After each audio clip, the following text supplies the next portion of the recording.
Hey guys, it's Skybird here, and today we're going to be taking a look at one of my newer builds. I actually created this last night, and I was super proud of what I was able to do. I fit a function into this, and I wanted to make kind of a skull villain design. So it actually started with like a Matoran design I was toying around with for Generation 2, and then I ended up coming up with a really cool build, really cool design for a character, and so I posted it online, and people were asking about it. So I figured I would go ahead and show you guys this little dude. So without further ado, this is what I am calling the Skull Harbinger, or Kid Icarus. No, anyway, this little guy actually does have a function, and it involves the wings here. And you just push on the back, and the wings flap. It is super compact, and so I am very happy with how well it came out and how elegant it looks, as well as the amount of movement I was able to come up with. But of course, people are going to ask how the function works. So let me go ahead and break that down for you with another module. Let me see if my camera decides to focus. I'm not sure why it's not focusing. That was weird. I already had my focus set. Anyway, so the way that this basically works is a little more straightforward than it seems like, but it's revolving basically around this type of piece. And what's special about this piece, aside from being very useful for LEGO Technic, is that it has this kind of triangular top to it, which allows, certain things to occur. In this case, I'm using it for collision with a couple of levers. You can kind of think of it that way. So the levers, if you want to call them that, are these pieces here. Very handy pieces, especially for CCBS. I see myself coming back to them all the time, and I'm surprised not to have seen them in many CCBS sets that I'm aware of. I'm not sure if they're in any of the sets, except for maybe a couple of the Invasion from Below sets. I think like the bulk drill machine might have some, and maybe one of the other ones. But anyway, so the way this function works is actually really simple. I'm going to go ahead and push these together now for convenience, but that doesn't matter. You actually push on this gray piece in the back, and what ends up happening is that at the moment the levers are colliding with that kind of triangular shape at the top.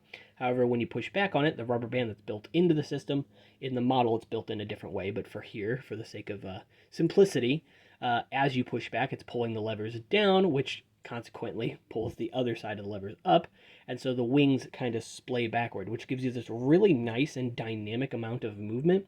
But not only that, it's movement across several planes. So it's not just straight back or straight up and down, but the entire thing rotates slightly backwards. The wings, of course, are being brought together backwards. And of course, as well, they're pivoting. So you end up getting several different modes of movement, which looks really good at such a small scale. So this is actually my third design for a wing-like function. What I initially started with, so you can kind of see how my mind was kind of working at the time, was just using these these split connectors. I'm not sure what these pieces are called, but I was basically thinking that I was going to have a piece like this on an axle that could slide up and down, and it would interact with those pieces. A rubber band would pull them together, so pulling the wings together, so to speak, while this triangular piece would basically slide between them and split them, causing the wings to rotate. That presented a lot of issues, aside from basically being a button activator that I was trying to do, which did not seem to work all that well and had issues with alignment and stuff. It was also pretty bulky, not super bulky, but definitely bigger than what I came up with here, and yeah, just caused a lot of issues. So my second version was going to be something kind of like the Skull Basher set has. Not exactly the same, but even when I came up with a smaller version of that, it was still very bulky, and it had a lot of its own issues with basically misfiring or misaligning, and then the wings kind of locking in place. It wasn't great. So I toyed around with these triangular Technic pieces for a while and messing around with stuff, and kind of accidentally stumbled onto this. I knew exactly what I wanted to do. I knew that I wanted these pieces to interact this way, but initially I was designing it so that this pin here would have been my mode of connection to the body. But as I was playing around with it, I realized, oh, I could use the pin itself as the button, as the thing that activates the function. So I started designing it around that instead, and this is what I came up with. The nice thing about this too is these gray pieces that I added on the side here are actually how I lock it onto the body. So the piece of Unity itself is slapped onto just a small torso piece, of course, But then this pin can also go into the back of the torso. Some other pieces are also built into the design as well to lock this in place, as well as the piece that's used on the bottom to actually attach the rubber bands to. But then an axle can pass through this, and now the entire thing is locked onto that small body, and nothing can pull it apart unless you, of course, remove the axles. So it's really solidly designed, and I can show you that on the main model itself, because we're going to go back to that here now. So yeah, as I was mentioning before, the axle that is right there specifically is locking this entire design on the body. So it cannot come off. You can actually do a second axle through this hole as well. I didn't find it necessary to add it, but you absolutely could. And that would also lock this second triangular, whatever you want to call this connector here, piece onto the body as well. And I'm just using a bushing there to attach the rubber band. So the rubber band is swung around one wing, around the bushing, up through to the other wing. And then because it's hollow on the inside of here, the button just slides right in. It's real easy to activate from just about any angle, and it's super dynamic. It doesn't jam. You don't have any issues with alignment or anything like that. If there are any weak spots to the system, it's 2, and that's just because these wings are allowed to pivot. I think that that is a good dynamic function because you can change the angle of the wings, so if you want a different pose, you have it. But of course, if you use inferior or older, versions of these, let me just get one real quick.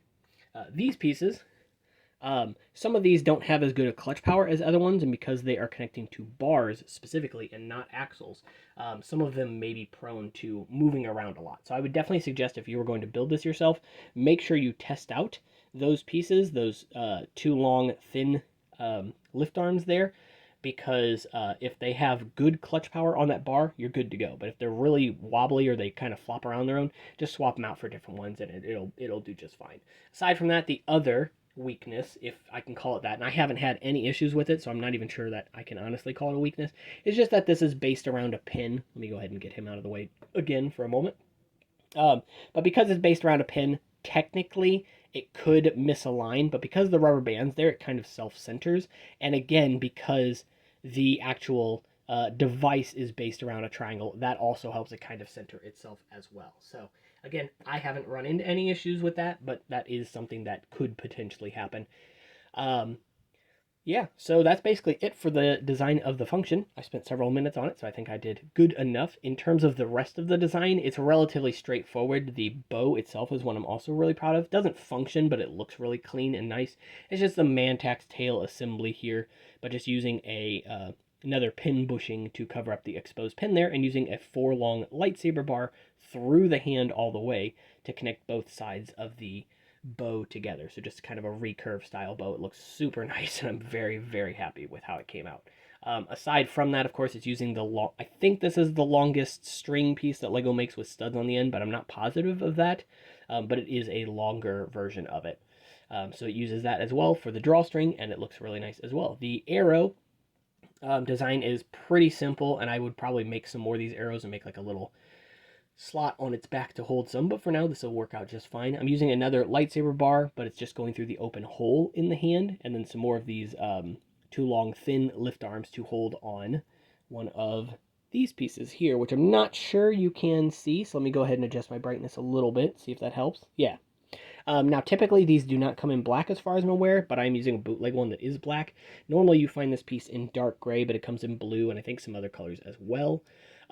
Again, I'm using black because the fists and the main color scheme for this character is black as well, so it looks really good. But I'm using some hollow studs here to allow this 6 long bar with a stop to go through, lightsaber handle there, and then a drill shaft piece on the tip as well in the same flat silver color. So the rest of the design of the body is really straightforward. Unlike many of the Skull villain sets, I did not incorporate any trans orange yet. And I'm not positive that I will. Because this is a revamp or a revisit to the Skull villains, I don't think that I need to follow their aesthetic 100%. So it doesn't have like the add-on shell pieces, the gunmetal like fur, or not fur, cloth shell add-ons, whatever they're called. It doesn't have any of the trans orange or the rib cage, obviously, at this size especially, but you kind of get the idea. But it still looks and invokes that kind of skull-like aesthetic. Doesn't have any of the skull bone pieces either, but I think with these just shells, it looks very slender. Perhaps maybe I would change the leg ones out or one of the leg ones out, but I really like the aesthetic I'm going for here. And lastly, the connection I made for the head for these pieces is just using some more hollow studs on the top, and then the actual clips of the Exoforce hand pieces go into the eye stalk and hold it in place. It does mean that there's friction on the eye stalk because it's rotating around a bar instead of a open pin. But I like that. It makes it a little more difficult to knock the mask off on accident, and it kind of makes this a bit more challenging to fight if you were to actually play with these characters, together. So I don't think this is necessarily something Lego would have made because the function is not fighting related, but it is really cool, really dynamic, and nothing illegal about the build, which is very nice. Well, okay, I guess technically the bars going through the hand and going through that hand are technically illegal building techniques, but the flying itself, good stuff. Anyway, that's it for this little guy here, so I hope you enjoyed the video. If you did, of course, leave a like and make sure to subscribe. It helps the channel out a lot. You can also share this video anywhere that you think is necessary. And, of course, if you need to find me, get a hold of me for any reason, you can check out my links in the description for Instagram and Discord as well. I'm active quite often. And, of course, if you guys have any thoughts about this character or about the design in general, or just what you think I should make next, go ahead and leave a comment. I read those as well, and I hope to hear from you guys very soon. So, hope you're having a good day, and take care.